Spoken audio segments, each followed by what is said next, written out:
Hi hello ನಮಸ್ತೆ. ಇದು ನಿಮ್ಮ ಪ್ರೀತಿಯ Satish master from weight success GSN ಮೈಸೂರಿನಿಂದ ಒಂದು ಸಣ್ಣ ವಿರಾಮದ ನಂತರ ಒಂದು ಸೂಕ್ಷ್ಮ ವಿಚಾರದೊಂದಿಗೆ ನಿಮ್ಮ ಮುಂದೆ ಪ್ರಸ್ತುತ ಸಮಾಜದಲ್ಲಿ ಚಾಲ್ತಿಯಲ್ಲಿರುವಂತಹ ನೈಜ ಅಂಶವನ್ನೇ ಪ್ರಸ್ತುತಪಡಿಸುವಂತಹ ಹಿನ್ನೆಲೆಯನ್ನು ಇಂದಿನ ಸಂಚಿಕೆಯೊಂದಿಗೆ ನಿಮ್ಮ ಮುಂದಿದ್ದೇವೆ. ಈ ದಿನದ ಸಂಚಿಕೆಗೆ ನೇರವಾಗಿ ಪ್ರವೇಶವನ್ನು ಮಾಡುವ ಮುನ್ನ ಒಂದು ಸೂಕ್ಷ್ಮ ನಿದರ್ಶನ ಅಥವಾ ಸೂಕ್ಷ್ಮ ಸೂಚನೆಯನ್ನು ಹಂಚಿಕೊಳ್ಳಲು ನಾವು ಬಯಸುತ್ತೇವೆ.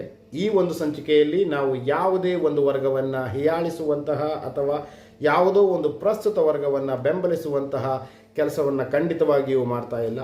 ಕಾರಣ ಇಷ್ಟೇ, ಆಧುನಿಕ ಭಾರತದ ಶೈಕ್ಷಣಿಕ ಹಿನ್ನೆಲೆಯನ್ನು ಹೊಂದಿರುವಂತಹ ವ್ಯಕ್ತಿಗಳಾದಂತಹ ನಾವುಗಳು ಸಮಾಜದಲ್ಲಿ ಸೂಕ್ತವಾದ ಮತ್ತು ನಿರ್ದಿಷ್ಟವಾದ ಅಂಶಗಳನ್ನು ಪ್ರಸ್ತುತಪಡಿಸುವ ಸಂದರ್ಭದಲ್ಲಿ ಒಂದಷ್ಟು ವಿಚಾರಧಾರೆಗಳನ್ನು ಮನಸ್ಸಿನಲ್ಲಿಟ್ಟುಕೊಳ್ಳಬೇಕಾಗುತ್ತದೆ. ಅಂದರೆ ಈ ದಿನದ ವಿಚಾರ ಅಂತಹ ಸೂಕ್ಷ್ಮತೆ ಏನಿದೆಯಪ್ಪ, ಹೆಸರಿಗೆ ನಾವು ಹೇಳುವುದಾದರೆ ಮೇಲ್ನೋಟಕ್ಕೆ ಯಾವುದು ಕೂಡ ಸೂಕ್ಷ್ಮವಾದ ವಿಚಾರವಲ್ಲ. ಆದರೆ ಆ ವಿಚಾರವನ್ನು ಅವಲೋಕಿಸಿ ನೋಡಿದಾಗ ನಮ್ಮ ಮನಸ್ಸಿಗೆ ಅನಿಸುತ್ತದೆ, ಹೌದಲ್ವಾ, ಇದು ನಿಜಾನೇ ಅಲ್ವಾ, ಸಮಾಜದಲ್ಲಿ ಹೀಗೆ ನಡೀತಾ ಇದೆ ಅಲ್ವಾ. ಖಂಡಿತವಾಗಿಯೂ ನಿಜ. ಈ ದಿನದ ವಿಚಾರ ಸೆಕ್ಯುಲಾರಿಸಮ್ ವರ್ಸಸ್ ಸೋಷಿಯಲ್ ಜಸ್ಟಿಸ್, ಅಂದರೆ ಜಾತ್ಯತೀತತೆ ವರ್ಸಸ್ ಸಾಮಾಜಿಕ ನ್ಯಾಯ. ಜಾತ್ಯತೀತ ರಾಷ್ಟ್ರದ ಪ್ರಜೆಗಳಾಗಿ ನಾವೆಲ್ಲರೂ ಸಾಮಾಜಿಕ ನ್ಯಾಯದಡಿಯಲ್ಲಿ ಸಾಮಾಜಿಕ ನ್ಯಾಯವನ್ನು ಅನುಭವಿಸುತ್ತಾ ಇದ್ದೇವೆಯೇ ಎಂಬ ಪ್ರಶ್ನೆಯೊಂದಿಗೆ ನಿಮ್ಮ ಮುಂದೆ ನಾವಿದ್ದೇವೆ. GSN ಚಾನಲ್ನ ಮುಖಾಂತರ. ಇದು ನಿಮ್ಮ ಪ್ರೀತಿಯ ಸತೀಶ್ ಮಾಸ್ಟರ್ ಫ್ರಮ್ ಮೈಸೂರು. ನನ್ನ ಅತಿ ಹೆಚ್ಚು ಸ್ನೇಹಿತ ವರ್ಗದವರು ಅಥವಾ ನನ್ನ ಎಲ್ಲ ಪ್ರೀತಿ ಪಾತ್ರ ಹಿತೈಷಿಗಳು ಕೆಲವೊಮ್ಮೆ ಹೇಳಿಕೊಳ್ತಾರೆ, ಅರೆ ನಾವು OBCಯಲ್ಲಿ ಇಲ್ಲದೆ ಹೋಗಿದ್ದಿದ್ರೆ, ನನಗೆ ಒಂದು ಒಳ್ಳೆ ಬ್ಯಾಕ್ಗ್ರೌಂಡ್ ಇದ್ದಿದ್ದರೆ, ನನಗೆ ರೆಫರೆನ್ಸ್ ಇದ್ದಿದ್ದರೆ ನಾನು ಈ ಸ್ಥಾನದಲ್ಲಿ ಇರ್ತಿರಲಿಲ್ಲ, ಬಹಳ ಮುಂದುವರಿತಾ ಇದ್ದೆ. ಓಕೆ, ಆದರೆ ಭಾರತ ಸಂವಿಧಾನದ ಆರ್ಟಿಕಲ್ 14ರಲ್ಲಿ ನಾವೇನು ನೋಡ್ತೇವೆ? ಸಮಾನತೆಯ ಹಕ್ಕನ್ನು ನೋಡ್ತೇವೆ. ನಿಜವಾಗಿಯೂ ಆರ್ಟಿಕಲ್ 14ರಲ್ಲಿ ತಿಳಿಸಿರುವಂತೆ ಭಾರತದ ಪ್ರತಿಯೊಬ್ಬ ಪ್ರಜೆಯು ಸಮಾನತೆಯನ್ನು ಅನುಭವಿಸ್ತಾ ಇದ್ದಾನೆಯೇ ಎಂಬ ಪ್ರಶ್ನೆ ನಿಮ್ಮ ಮುಂದೆ ಇಡ್ತಾ ಇದ್ದೇವೆ. ಹಾಗೆ ಮೇಲ್ವರ್ಗದ ಸಮುದಾಯದ ಹೆಸರುಗಳನ್ನು ಇಟ್ಟುಕೊಂಡು ನಡೆಸುವಂತಹ ವ್ಯವಹಾರಗಳು, ಅಂದರೆ ದಯಮಾಡಿ ತಪ್ಪಾಗಿ ಅರ್ಥೈಸಿಕೊಳ್ಳಬೇಡಿ, ಕೇವಲ ಉದಾಹರಣೆಗಷ್ಟೇ ನಾವು ಒಂದಷ್ಟು ವ್ಯಾವಹಾರಿಕ ಸ್ಥಳಗಳ ಹೆಸರುಗಳನ್ನು ತಗೋತಾ ಇದ್ದೇವೆ. ಅದು ಬ್ರಾಹ್ಮಿನ್ಸ್ ಕೆಫೆ ಇರಬಹುದು, ಗೌಡ್ರು ಹೋಟೆಲ್ ಇರಬಹುದು, ವೀರಶೈವ ಉಪಹಾರ ಮಂದಿರವಿರಬಹುದು, ಶೆಟ್ಟೀಸ್ ಎನ್ಕ್ಲೇವ್ ಇರಬಹುದು. ಹೀಗೆ ಸಮುದಾಯದ ಹೆಸರನ್ನು ವ್ಯಾವಹಾರಿಕ ಸ್ಥಳದಲ್ಲಿ ಇಟ್ಟುಕೊಂಡು ಆ ಒಂದು ಸಮುದಾಯದ ಜನರ ಬೆಂಬಲವನ್ನು ಪಡೆದು ಬೆಳೆಯುವಂತಹ ಜನ ಕೇವಲ ಆ ಸಮುದಾಯದ ಜನರ ಮೇಲಷ್ಟೇ ಬೆಂಬಲಿತರಾಗಿದ್ದಾರೆಯೇ ಅಥವಾ ಅವರ ಆ ಒಂದು ವ್ಯವಹಾರವು ಆ ಸಮುದಾಯದ ವ್ಯಕ್ತಿಗಳಿಂದಷ್ಟೇ ಬೆಳೆಯಲ್ಪಟ್ಟಿದೆಯೇ? ಉದಾಹರಣೆಗೆ ಸ್ವಿಗ್ಗಿ ಝೊಮ್ಯಾಟೊದಲ್ಲಿ ಆರ್ಡರ್ ಮಾಡುವಂತಹ ವ್ಯಕ್ತಿ ಆತ ಕೆಳವರ್ಗ ಅಥವಾ OBCಗೆ ಸೇರಿದವನಾದರೂ ಕೂಡ ಬ್ರಾಹ್ಮಿನ್ಸ್ ಕೆಫೆನಲ್ಲೂ ಆರ್ಡರ್ ಮಾಡ್ತಾನೆ, ಗೌಡ್ರು ಹೋಟ್ಲಲ್ಲೂ ಆರ್ಡರ್ ಮಾಡ್ತಾನೆ. ಹಾಗೆ ಎಲ್ಲ ರೀತಿಯ ವಿಚಾರಗಳನ್ನು ಮನಗಂಡು ಕೂಡ ಮಾಡ್ತಾನೆ. ನಮ್ಮ ಪ್ರಶ್ನೆ ಇಷ್ಟೇ, ಅದೇ ಸ್ಥಳದಲ್ಲಿ ಒಬ್ಬ ಇತರ ವರ್ಗದ ಹಿಂದುಳಿದ ವರ್ಗದ ಜನ ಆ ಒಂದು ಸಮುದಾಯದ ಹೆಸರುಗಳನ್ನು ಇಟ್ಕೊಂಡು ವ್ಯವಹಾರ ಮಾಡೋಕ್ಕೆ ಹೋದರೆ ನಿಜವಾಗಿಯೂ ಆತ ಗೆಲ್ಲಬಲ್ಲನೆ? ಗೆಲ್ಲಲು ಸಾಧ್ಯವೇ? ಉದಾಹರಣೆಗೆ ದಲಿತ ದರ್ಬಾರ್ ಇರ್ಬೋದು, ಕುರುಬಾ ಎನ್ಕ್ಲೇವ್ ಇರ್ಬೋದು, ಕುಂಬಾರ ಮಲ್ಟಿ ಕ್ಯುಸೈನ್ ಹೋಟೆಲ್ ಅಂತ ಇರ್ಬೋದು, ಅಥವಾ ಯಾವುದೋ ಒಂದು ಇತರ ವರ್ಗದ ಹೆಸರುಗಳನ್ನು ನಾವು ಬಿಂಬಿಸಬೇಡಿ ಅಂತ ಸಂವಿಧಾನ ಖಂಡಿತವಾಗಿಯೂ ಹೇಳಿಲ್ಲ. ಕಾರಣ ಆರ್ಟಿಕಲ್ 14ರಲ್ಲಿ ಹೇಳಿದೆ ಸಮಾನತೆಯ ಹಕ್ಕು ಅಂತ. ಇತ್ತೀಚಿನ ದಿನಗಳಲ್ಲಿ ನಾವು ಎಲ್ಲಿ ಬೇಕಾದರೂ ಅದನ್ನು ಕೂಲಂಕುಷವಾಗಿ ವಿಚಾರಿಸಬಹುದು, ಅದನ್ನು ತಿಳಿದುಕೊಳ್ಳಬಹುದು. ನಾನು ಕೂಡ ನನ್ನ ಸಮುದಾಯದ ಹೆಸರನ್ನು ಇಟ್ಟುಕೊಳ್ಳೋದಕ್ಕೆ ನನಗೂ ಹಕ್ಕಿದೆ. ಆದರೆ ಆ ಒಂದು ಸಮುದಾಯದ ಅಥವಾ ವರ್ಗದ ಹೆಸರನ್ನು ಇಟ್ಟುಕೊಂಡು ವ್ಯವಹಾರ ಮಾಡಲಿಕ್ಕೆ ನಾನು ಹೋದರೆ ಆ ವ್ಯವಹಾರವನ್ನು ಜನ ಒಪ್ಪಿಕೊಳ್ಳುತ್ತಾರೆಯೇ, ಸಮಾಜ ಒಪ್ಪಿಕೊಳ್ಳುತ್ತದೆ ಎಂಬ ಪ್ರಶ್ನೆ ನಮ್ಮ ಮುಂದಿದೆ. ಎಷ್ಟೋ ಜನಕ್ಕೆ ಅನಿಸ್ಬೋದು, ಮಾಡಿ, ಯಾರು ಬೇಡ ಅಂದರು. ಈಗ ನಿಮ್ಮ ಜನಾಂಗದ ಅಥವಾ ನಿಮ್ಮ ಸಮುದಾಯದ ಹೆಸರಿಟ್ಕೊಂಡು ನೀವು ವ್ಯವಹಾರ ಮಾಡಬೇಡಿ ಅಂತ ಯಾರು ಹೇಳಿದ್ರು ಸ್ವಾಮಿ? ಆದರೆ ಪ್ರಶ್ನೆ ಇಷ್ಟೇ, ಮೇಲ್ವರ್ಗದವರಿಗೆ ನನ್ನ ಮನವಿ ಅಥವಾ ಒಬ್ಬ ಹಿಂದುಳಿದ ವರ್ಗದ ವ್ಯಕ್ತಿಯ ಮನವಿ ಅಂದರೆ, ದಯಮಾಡಿ ನೀವು ಬೆಳೆಯಿರಿ, ಹಾಗೆ ಇತರ ಹಿಂದುಳಿದ ವರ್ಗದ ಜನರನ್ನು ಬೆಳೆಸುವಂತಹ ಪ್ರಯತ್ನವನ್ನು ಮಾಡಿ. We request all the upward classes to support even OBC for their development. ಸಮಾಜ ಅಥವಾ ಸರ್ಕಾರಿ ನೌಕರಿಯಲ್ಲಿ ನಾವು ಯಾವುದೇ ರೀತಿಯ ಒಂದು ಕೆಲಸವನ್ನು ಪಡೆದುಕೊಳ್ಳಬೇಕು ಅಂದರೆ ಇವತ್ತೇನಾಗಿದೆ, ಉತ್ತಮ ಶಿಕ್ಷಣದ ಅವಶ್ಯಕತೆ ಇದೆ. ಖಂಡಿತವಾಗಿ ಸರ್ಕಾರದ ಮೂಲಕ OBCಗಳಿಗೆ ಹಲವಾರು ಏನಂತ ಹೇಳ್ತೀವಿ ನಾವು ಸಪೋರ್ಟ್ಗಳು, ಸಹಕಾರಗಳು, ಬೆಂಬಲವನ್ನು ಕೊಡ್ತಾ ಇದ್ದಾರೆ. ಆ ಸ್ಕೀಮ್ ಅಂತೆ, ಇನ್ನೊಂದು ಸ್ಕೀಮ್ ಅಂತೆ, ಸ್ಕಾಲರ್ಶಿಪ್ ಅಂತೆ ನಾವು ಕೊಡ್ತಾ ಇದ್ದೀವಿ ಅಂತ ಎಷ್ಟೋ ಜನ ಹೇಳಿಕೊಳ್ಳಬಹುದು. ವ್ಯಕ್ತಿಗಳಲ್ಲಿ ನಮ್ಮ ಮನವಿ, ಅಂತಹ ವ್ಯಕ್ತಿಗಳಲ್ಲಿ ನಮ್ಮ ಮನವಿ, ನೀವು ಕೊಡುತ್ತಿರುವಂತಹ ಬೆಂಬಲ ಎಷ್ಟರ ಮಟ್ಟಿಗೆ ಸದುಪಯೋಗವಾಗುತ್ತಿದೆ. ಇಲ್ಲಿ ಯಾವುದೇ ರೀತಿಯ ಜಾತಿ ಸಂಘರ್ಷವನ್ನು ಮಾಡುವಂತಹ ಉದ್ದೇಶ ನಮ್ಮಲ್ಲಿಲ್ಲ. ಕಾರಣವಿಷ್ಟೇ, ಬ್ಯಾಕ್ ಬೋನ್ ಇಲ್ಲದೆ ಬೆಳೆದವರ ಸಂಖ್ಯೆ ಬಹಳ ಕಡಿಮೆ ಇದೆ ಸ್ನೇಹಿತರೆ. ಮತ್ತೊಮ್ಮೆ, ಬ್ಯಾಕ್ ಬೋನ್ ಇಲ್ಲದೆ ಬೆಳೆದವರ ಸಂಖ್ಯೆ ಬಹಳ ಕಡಿಮೆ. 100ಕ್ಕೆ 1-2 ನಮಗೆ ನಿದರ್ಶನ ಸಿಗಬಹುದು. ಕೆಲ ಜನ ಹೇಳ್ತಾರೆ, ಅರೆ ನೀವೇನು ಹೀಗೆ ಹೇಳ್ತೀರಿ, ಆ ವ್ಯಕ್ತಿ ನೋಡಿ ಬುಡಕಟ್ಟು ಸಮಾಜದಿಂದ ಬಂದವರು ಇವತ್ತು ಪದ್ಮಶ್ರೀ ಪಡೆದಿದ್ದಾರೆ, ಇನ್ನೊಂದೇನೋ ಪಡೆದಿದ್ದಾರೆ. ಇಂತಹ ಯಾವುದೋ ಒಂದು ಕೆಳವರ್ಗದ ವ್ಯಕ್ತಿ ಇವತ್ತು IAS ಆಫೀಸರ್ ಆಗಿದ್ದಾರೆ.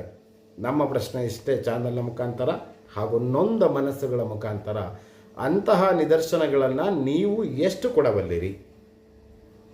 ಬೆರಳೆಣಿಕೆಯಷ್ಟೇ ಕೊಡಬಹುದು. ಎಲ್ಲವೂ ಕೂಡ ಸವಲತ್ತು ಇರುವವರಿಗೆ ಸೌಲಭ್ಯಗಳು ತಲುಪುತ್ತಲಿವೆ ಎಂದರೆ ತಪ್ಪಾಗಲಾರದು ಸ್ನೇಹಿತರೆ. ಸೊ ದಯಮಾಡಿ ಈ ಒಂದು ಎಪಿಸೋಡ್ನಲ್ಲಿ ನಾವು ಹಂಚಿಕೊಳ್ಳಲು ಬಯಸುತ್ತಿರುವುದಿಷ್ಟೇ, ಸಮಾಜದಲ್ಲಿ ತೆರೆದ ಸತ್ಯವಾಗಿರುವಂತಹ ಅಸಮಾನತೆಯನ್ನು ಪ್ರಶ್ನಿಸುವಂತಹ ಹಕ್ಕು ಅಥವಾ ಪ್ರಶ್ನಿಸುವಂತಹ ಧೈರ್ಯವನ್ನು ಪ್ರತಿಯೊಬ್ಬ ಪ್ರಜೆಯು ಮಾಡಬೇಕಾಗುತ್ತದೆ. ಮಾಡುವ ಮುನ್ನ ಎಚ್ಚರವೂ ವಹಿಸಬೇಕಾಗುತ್ತದೆ. ಕಾರಣ ಇಷ್ಟೇ, ಹೋರಾಟಗಾರರು ಅಥವಾ ನಿಜ ಹೋರಾಟಗಾರರು, ಅದು ಬಹಳ ಮುಖ್ಯವಾಗುತ್ತದೆ. ಯಾವುದೋ ಮೀಡಿಯಾಮದಲ್ಲಿ ಕೂತು ಪ್ಯಾನಲ್ನಲ್ಲಿ ಕೂತು ಚರ್ಚೆ ಮಾಡುವಂಥವರೆಲ್ಲರೂ ಕೂಡ ನೈಜ ಹೋರಾಟಗಾರರ ಆಗಿರಲು ಸಾಧ್ಯವೇ ಇಲ್ಲ ಎಂಬುದು ನಮ್ಮ ಅನಿಸಿಕೆ. ಮೀಡಿಯಾ ಪ್ರಚಾರಕ್ಕಾಗಿ ಮಾಡುವಂತಹ ಹೋರಾಟ ಬೇರೆ, ಜನರ ಹೇಳಿಕೆಗಾಗಿ ಮಾಡುವ ಹೋರಾಟ ಬೇರೆ. ಹಾಗೆ ನೊಂದ ಮನಸ್ಸುಗಳ ಪರವಾಗಿ ನಿಲ್ಲುವವರ ಸಂಖ್ಯೆ ಬಹಳ ಕಡಿಮೆ ಇದೆ ಸ್ನೇಹಿತರೆ. ದಯಮಾಡಿ ಎಚ್ಚೆತ್ತುಕೊಳ್ಳಿ. ನನ್ನ ಎಲ್ಲ ಪ್ರೀತಿಯ ಹಿತೈಷಿ ಮಿತ್ರರಿಗೆ ನನ್ನ ಮನವಿ ಇಷ್ಟೇ, ಇನ್ನು ಮುಂದೆ ಅಥವಾ ಸಾಧ್ಯವಾದಷ್ಟು ನಮ್ಮ ಕೈಲಾದಷ್ಟು ಬ್ಯಾಕ್ವರ್ಡ್ ಎಂಬ ಪದವನ್ನು ಅಳಿಸಲು ನಾವು ಪ್ರಯತ್ನಿಸೋಣ.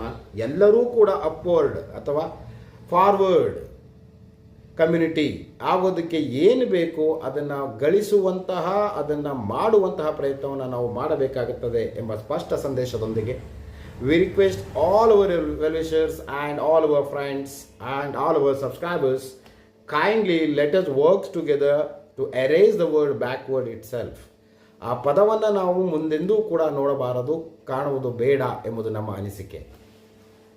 ಹೋಟೆಲ್ಗಳ ಹೆಸರನ್ನು ನಾವು ನಿದರ್ಶನಕ್ಕಷ್ಟೇ ಪಡೆದುಕೊಂಡಿದ್ದೇವೆ. ದಯಮಾಡಿ ಮತ್ತೊಮ್ಮೆ ನಾವು ಸ್ಪಷ್ಟೀಕರಣವನ್ನು ಕೊಡ್ತಾ ಇದ್ದೇವೆ. ಇಲ್ಲಿ ಯಾವುದೇ ಸಮುದಾಯದ ವಿರುದ್ಧ ನಾವು ಮಾತನಾಡ್ತಾ ಇಲ್ಲ. ಯಾಕೆಂದರೆ ಸರ್ಕಲ್ಗಳಲ್ಲಿ ಅಥವಾ ಯಾವುದೋ ಒಂದು ಪ್ರಸ್ತುತ ಏರಿಯಾಗಳಲ್ಲಿ ಬ್ರ್ಯಾಂಚ್ಗಳನ್ನು ನಾವು ನೋಡ್ತೇವೆ. ಆ ಪ್ರಸ್ತುತ ಸಮುದಾಯದ ವ್ಯವಹಾರ ಮಾಡುವಂತಹ ಒಂದು ವಿಭಾಗ ಅಥವಾ ಶಾಖೆ ಅಂತ ಹೇಳ್ತಾ ಹೋಗ್ತೇವೆ. ಯಾಕೆ ಅದು? ಯಾಕಂದರೆ ಆ ಒಂದು ಹೆಸರಲ್ಲಿ ಇರುವಂತಹ ಹೋಟೆಲ್ಲೋ ಅಥವಾ ಒಂದು ವ್ಯಾವಹಾರಿಕ ಸ್ಥಳದಲ್ಲಿ ಆ ಒಂದು ಕಮ್ಯುನಿಟಿಯ ಜನರಷ್ಟೇ ಖಂಡಿತವಾಗಿಯೂ ಹೋಗೋದಿಲ್ಲ.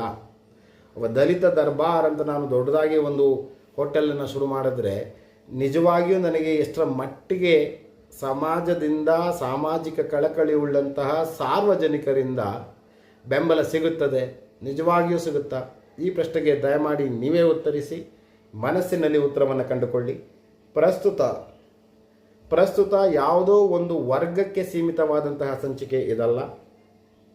ಬದಲಾಗಿ ಸಾಮಾಜಿಕ ನ್ಯಾಯದ ಪಸರುವಿಕೆ ಅಥವಾ ಸಾಮಾಜಿಕ ನ್ಯಾಯದ ಬಯಕೆ ಏನು ಎಂದು ಸ್ಪಷ್ಟೀಕರಿಸುವಂಥ ಪ್ರಯತ್ನವನ್ನು ನಾವು ಮಾಡ್ತಾ ಇದ್ದೇವೆ ಸ್ನೇಹಿತರೆ. ಎಲ್ಲರೂ ಕೂಡ ಸೋಷಿಯಲ್ ಜಸ್ಟಿಸ್ ಅಂತ ಹೇಳುವಂತಹ ಸಂದರ್ಭದಲ್ಲಿ ಸೋಷಿಯಲ್ ಜಸ್ಟಿಸ್ ಅಂದರೆ ಏನು ಅನ್ನೋದನ್ನು ನಾವು ಅರ್ಥ ಮಾಡ್ಕೋಬೇಕಾಗತ್ತೆ. ಸೋಷಿಯಲ್ ಜಸ್ಟಿಸ್ನಲ್ಲಿ ಬಲಶಾಲಿಯಾದಂತಹ ವ್ಯಕ್ತಿ ಬಲಹೀನನಿಗೆ ಸಾಮಾಜಿಕವಾದಂತಹ ಅಂಶಗಳನ್ನು ಆಧಾರಿತ ವಿಚಾರಗಳಲ್ಲಿ ಒಂದಷ್ಟು ಸಹಕಾರವನ್ನು ಕೊಟ್ಟರೆ ಅದು ಸೋಷಿಯಲ್ ಜಸ್ಟಿಸ್ ಆಗೋದರಲ್ಲಿ ಖಂಡಿತವಾಗಿಯೂ ಸಂಶಯವೇ ಬೇಡ. ಪ್ರೀತಿಯ ಎಲ್ಲ ಸ್ನೇಹಿತರೆ, ದಯಮಾಡಿ ಈ ಒಂದು ವಿಚಾರವನ್ನು ಮನಸ್ಸಿನಲ್ಲಿ ಅವಲೋಕಿಸಿ, ವಿಶ್ಲೇಷಿಸಿ, ವಿಚಾರವನ್ನು ಭಾಳ ಸೂಕ್ಷ್ಮವಾಗಿ ಪರಿಗಣಿಸಿ ಮುಂಬರುವ ದಿನಗಳಲ್ಲಿ ಎಲ್ಲ ವರ್ಗದ ಏಳಿಗೆಗಾಗಿ ನಾವು ಶ್ರಮಿಸೋಣ. ಇನ್ಫ್ಲೂಯೆನ್ಸ್ ಅನ್ನುವಂತಹ ಅಥವಾ ರೆಫರೆನ್ಸ್ ಅನ್ನುವಂಥ ಪದ ಬಳಕೆಗಳನ್ನು ನಾವು ಸಾಧ್ಯವಾದಷ್ಟು ಅಳಿಸುವ ಪ್ರಯತ್ನವನ್ನು ಮಾಡೋಣ. ಹಿಂದುಳಿದ ವರ್ಗದಲ್ಲಿರುವಂತಹ ಪ್ರತಿಭಾವಂತ ವಿದ್ಯಾರ್ಥಿಗಳಿಗೆ ಅವಕಾಶಗಳನ್ನು ಕಲ್ಪಿಸುವಂತಹ ಪ್ರಯತ್ನವನ್ನು ಮಾಡಬೇಕಾಗುತ್ತದೆ. ಕಾರಣವಿಷ್ಟೇ, ಎಷ್ಟೋ ಪ್ರತಿಭಾವಂತ ಹಿಂದುಳಿದ ವರ್ಗದ ವಿದ್ಯಾರ್ಥಿಗಳು ಅವಕಾಶ ವಂಚಿತರಾಗಿ ತಮ್ಮ ಮನೆಯಲ್ಲಿ ಅಥವಾ ಯಾವುದೋ ಒಂದು ಮೂಲೆಯಲ್ಲಿ ಸಮಾಜದ ಯಾವುದೋ ಒಂದು ಮೂಲೆಯಲ್ಲಿ ಸಣ್ಣ ಕೆಲಸವನ್ನು ಮಾಡ್ಕೊತಾನೆ ಹೋಗ್ತಾರೆ. ಅದ್ಭುತ ಸ್ಕ್ರಿಪ್ಟ್ ರೈಟರ್ ಒಬ್ಬ ಯಾವುದೋ ಒಂದು ಮಾರ್ಕೆಟ್ನಲ್ಲಿ ಬಿಲ್ ರೈಟರ್ ಆಗಿರುವಂತಹ ಉದಾಹರಣೆಗಳು ನಮ್ಮ ಮುಂದೆ ಇದೆ. ಕಾರಣವಿಷ್ಟೇ, ಆತ ಹುಟ್ಟಿದಂತಹ ಕಮ್ಯುನಿಟಿ ಅಥವಾ ವರ್ಗ. We would like to conclude this episode by saying, ಹುಟ್ಟುವ ಸಂದರ್ಭದಲ್ಲಿ ಯಾವ ವ್ಯಕ್ತಿಯೂ ಕೂಡ ನನಗೆ ಇಂತಹ ಜಾತಿಯಲ್ಲೇ ಜನ್ಮವನ್ನು ಬೇಕು ಅಥವಾ ಜನನವಾಗಬೇಕು ಎಂದು ಅರ್ಜಿಯನ್ನು ಹಾಕಿರೋದಿಲ್ಲ. ಭಗವಂತನ ಸೃಷ್ಟಿಯಲ್ಲಿ ಮಾನವೀಯತೆ ಆಧಾರಿತ ಮನುಕುಲದ ಒಂದು ಸಮುದಾಯವನ್ನು ನಾವು ಪರಿಗಣಿಸುವುದಾದರೆ ಆತ ದಲಿತನಾಗಿರಲಿ, ಕುರುಬನಾಗಿರಲಿ, ಕುಂಬಾರನಾಗಿರಲಿ, ಶೆಟ್ಟಿ ಆಗಿರಲಿ, ವಿಶ್ವಕರ್ಮನಾಗಿರಲಿ, ಬ್ರಾಹ್ಮಣನಾಗಿರಲಿ, ವೀರಶೈವನಾಗಿರಲಿ, ಗೌಡನಾಗಿರಲಿ, ಬಹಳ ಪ್ರಮುಖವಾಗಿ ಮೂಲತಃ ಮನುಷ್ಯನಾಗಬೇಕು, ಮನುಕುಲದವನಾಗಬೇಕು ಎಂಬ ಸಂದೇಶದೊಂದಿಗೆ ಈ ದಿನದ ಸಂಚಿಕೆಯನ್ನು ಮುಗಿಸ್ತಾ ಇದ್ದೇವೆ.